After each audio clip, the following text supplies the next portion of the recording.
Halo kakak, adik-adik, dan anak-anak pramuka Indonesia. Salam pramuka. Oke, kembali lagi di channel Tunas Hitam bersama Kak Raka di sini. Lanjut untuk materi kali ini kita akan membahas tentang tanda jejak, ya.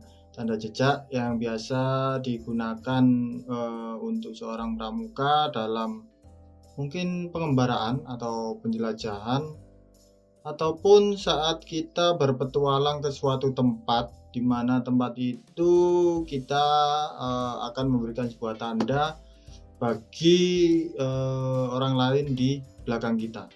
Oke, jadi langsung aja kita masuk ke materi tanda jejak. Yang pertama, sebelum kita mengenal macam-macam tanda jejak, kita harus pahami dulu makna arti dari tanda jejak sendiri, ya. Yang pertama untuk bukan yang pertama sih. Untuk maknanya sendiri, tanda jejak adalah sebuah tanda atau simbol, ya, yang dibuat atau yang kita buat untuk memberitahukan suatu informasi kepada orang lain, baik itu orang lain dalam jangka pendek ataupun jangka panjang, ya. Jadi itu adalah makna atau arti dari tanda jejak. Lanjut, berikutnya kita masuk ke dalam macam-macam tanda jejak yang untuk di zaman yang sudah modern ini.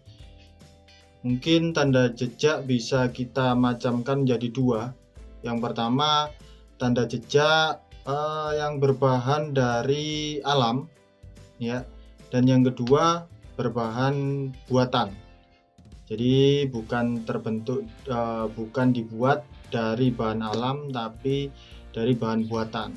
Bagaimana penjelasannya? Yang pertama, untuk yang dari berbahan alam itu misalkan kita menggunakan media tanah, menggunakan media ranting mungkin, daun, rumput, dan lain-lain yang kita temui saat kita melakukan perjalanan atau pengembaraan ataupun penjelajahan, ya.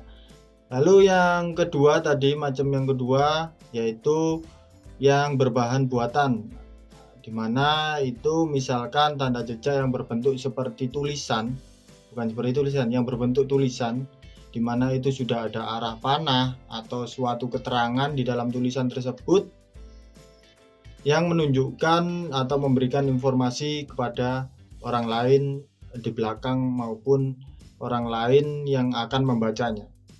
Jadi itu tadi pengertian dua macam yang mungkin kakak simpulkan dari tanda jejak yang pada zaman-zaman sekarang ini yang sering digunakan. Untuk macam-macam yang terbuat dari alam atau terbuat dari bahan alam itu yang biasanya dipakai oleh seorang pramuka, ya. Jadi banyak macamnya atau contohnya itu banyak, tapi alangkah lebih baiknya kita berpatokan pada satu yang utama, yaitu dimana kalau tidak lain yaitu buku legend yang pernah kakak review, ya, buku Saku Pramuka, ya. Kakak di review buku legend yang kemarin, yang dulu itu pernah menjelaskan bahwa buku ini berisi banyak materi tentang pramuka atau tentang materi yang harus dipelajari atau dimiliki oleh seorang pramuka. Jadi tidak terkecuali tanda jejak pun pasti ada di buku Saku ini. Jadi walaupun kecil tapi banyak materinya.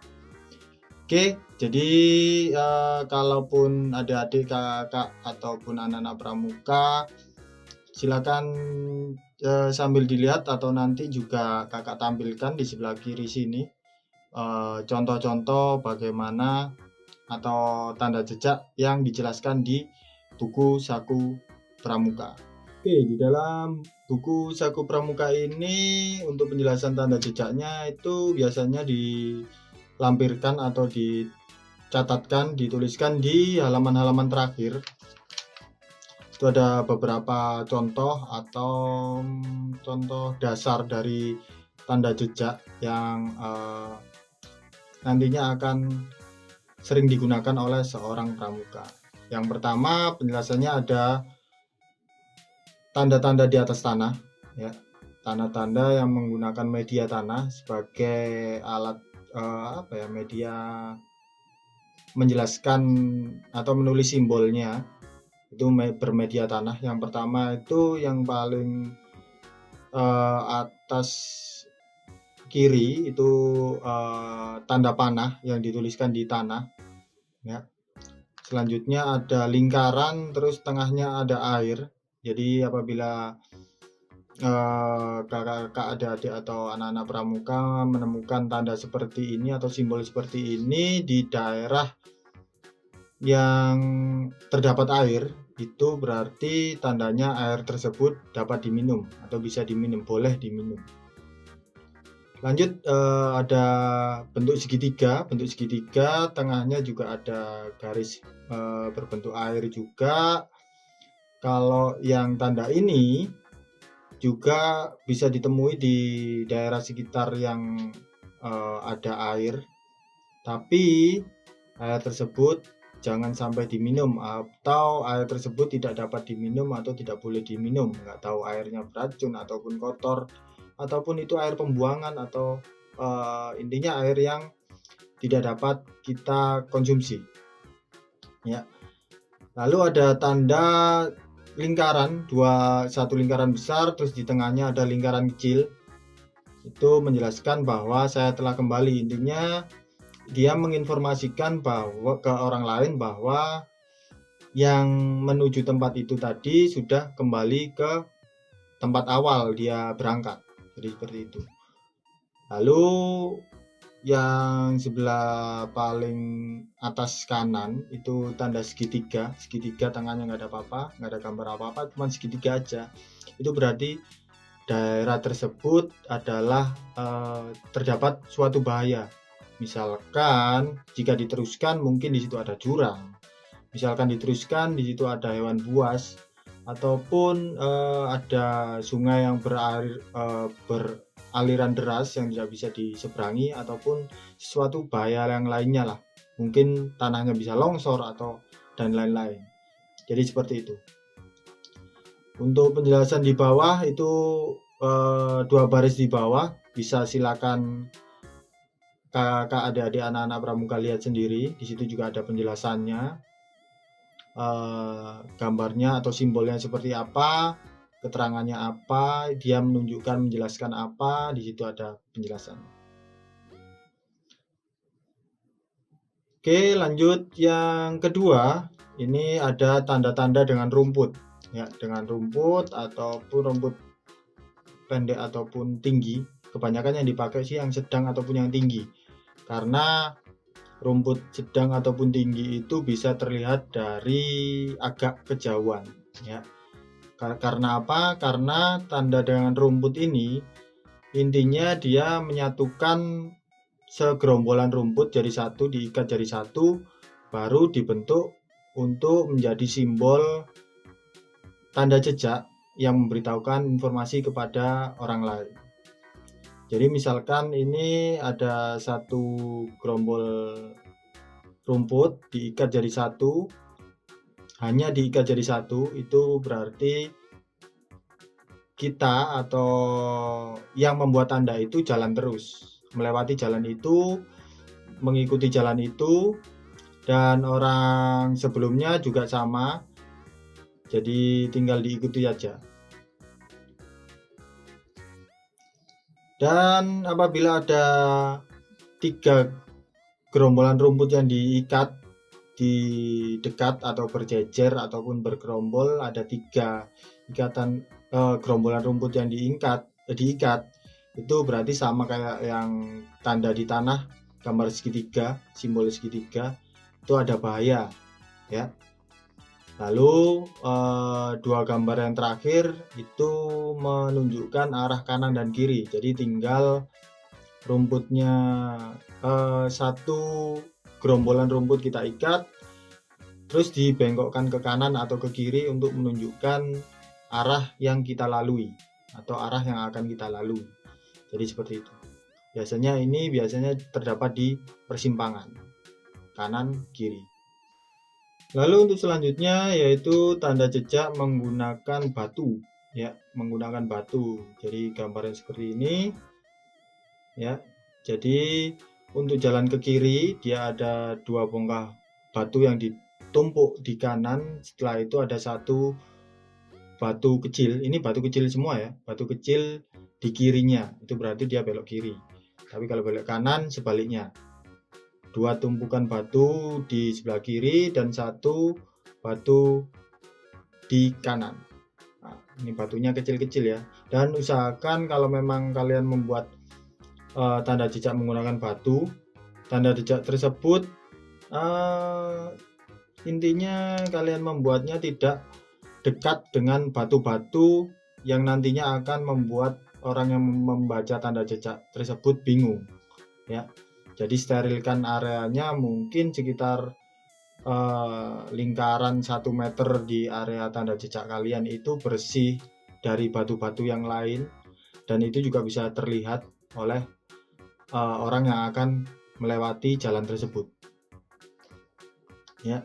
Jadi ada jalan terus juga tinggal 2 batu ditumpuk aja, itu berarti jalannya terus atau kita mengikuti jalan itu terus.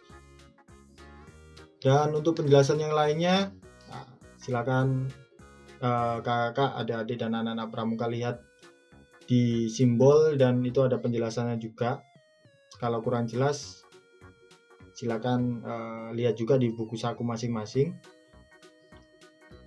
Dan untuk yang terakhir yang dijelaskan di buku saku pramuka, ini adalah tanda-tanda dengan ranting ya, tanda-tanda dengan ranting. Ingat, ranting ini kita cari yang sudah mati ya, atau ranting-ranting yang sudah di tanah. Jadi jangan merusak alam dengan cara mungkin mematahkan pohon yang masih hidup, ranting pohon yang masih hidup, atau sengaja memotong atau mematahkan pohon yang masih hidup. Jadi jangan seperti itu. Jadi kalau memang kita membuat tanda jejak dengan ranting, silakan cari ranting yang kering atau ranting yang sudah jatuh di tanah. Jadi seperti itu kita maksimalkan dengan cara-cara yang mungkin yang pertama itu jalan ke kanan, itu berarti ada pohon yang patah atau sengaja dipatahkan. Ini bukan pohon ya, ranting maaf. Ranting sengaja ditancapkan terus dipatahkan ke arah kanan, itu berarti kita beloknya ke kanan. Lalu ada mungkin kita menemukan ranting yang modelnya seperti huruf Y atau ketapel seperti gambar itu. Yang kedua itu kita arahkan satu kalau dibilang satu ruas rantingnya itu ke arah kanan, itu berarti menunjukkan kita mengarah ke belok kanan. Terus apabila jalan terus, jadi kita tancapkan aja ranting yang lurus tanpa cabang. Dan untuk keterangan, misalkan kita mau menunjukkan perjalanan kita 1 meter ke depan baru menemukan tanda jejak ataupun sampai di lokasi, itu kita cari ranting yang berbentuk huruf Y, kita tancapkan, baru kita sandarkan untuk ranting yang lurus di tengah-tengah ranting yang berbentuk Y tadi. Oke, jadi itu tadi untuk penjelasan tanda jejak yang menggunakan bahan-bahan alam ya, berbahan alam, di mana tanda jejak tersebut pasti nantinya banyak akan digunakan oleh seorang pramuka. Oke, kita masuk selanjutnya yang terbuat dari bahan modern.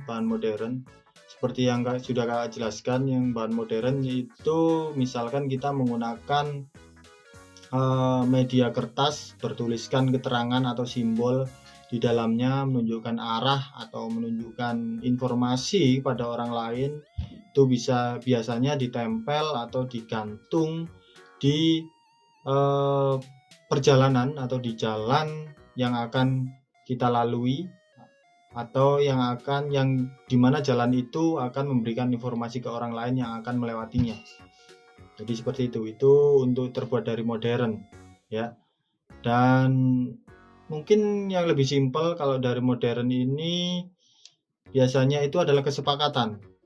Kesepakatan di awal sebelum kita melakukan suatu penjelajahan ataupun sebelum kita melakukan suatu pengembaraan, ya, kita membuat sebuah tanda jejak menggunakan ini, tali rafia, ya. Tali rafia itu apa ya? Yang tali yang warna-warni itu. Mungkin kita pilih satu warna di sana untuk kesepakatan, misalkan kita pakai tali rafia merah yang diikatkan, yang dibuat untuk menandai tanda jejak yang ada di jalan yang akan kita lalui, ya, ataupun warna lain juga boleh, tapi kakak sarankan untuk warna yang mencolok, misalkan merah, ya. Karena apa? Karena kalau di alam, ya, kalau di alam warna-warna seperti hijau, biru, lalu kuning itu biasanya tersamarkan oleh warna-warna di sekitarnya. Jadi misalkan hijau itu tersamarkan oleh daun, terus kuning juga mungkin ada daun yang warna kuning kan. Jadi takutnya tanda jejak tersebut tidak dapat memberikan informasi ke orang lain atau orang sesudah kita atau sesudah orang yang membuat tanda jejak. Jadi seperti itu. Dan yang lebih lagi, tanda jejak yang terbuat dari bahan buatan itu yang sangat sering kita temui di perkotaan, ya, yaitu rambu-rambu lalu lintas, ya. Rambu lalu lintas itu kalau dibilang tanda jejak, itu tanda jejak, ya, tanda jejak, dimana itu simbol yang memberikan informasi kepada orang lain, ya. Jadi di situ misalkan rambu lalu lintas P, ya, itu berarti area untuk parkir atau bebas parkir. Kalau P dicoret, dilarang parkir di area tersebut. S, berhenti, jadi seperti itu. Atau tanda apa ya, kayak stop, tanda stop itu. Nah, tuh. Jadi kenapa kok bukan difokuskan dia ke tanda jejak, karena dia ditempatkan di jalan raya atau area lalu lintas, makanya dia dinamakan rambu lalu lintas. Oke, jadi mungkin sekian dulu untuk penjelasan dari kakak mengenai tanda jejak, ya. Jadi silakan diperhatikan, diingat-ingat, dan pesan dari kakak, jangan lupa buku legend ini kakak harap kalian mempunyai, masing-masing seorang pramuka harus mempunyai ini, ya, karena di sini adalah dasar, ya, sangat dasar sekali. Apa yang ada di sini minimal harus kita pahami sebelum nanti banyak-banyak buku tentang pramuka yang lainnya yang akan kita semua pelajari. Oke, jadi terima kasih untuk kakak, adik-adik, dan anak-anak pramuka. Semoga materi yang kakak sampaikan bermanfaat untuk kakak, adik-adik, ataupun anak-anak pramuka Indonesia. Sampai berjumpa lagi di materi selanjutnya. Salam pramuka.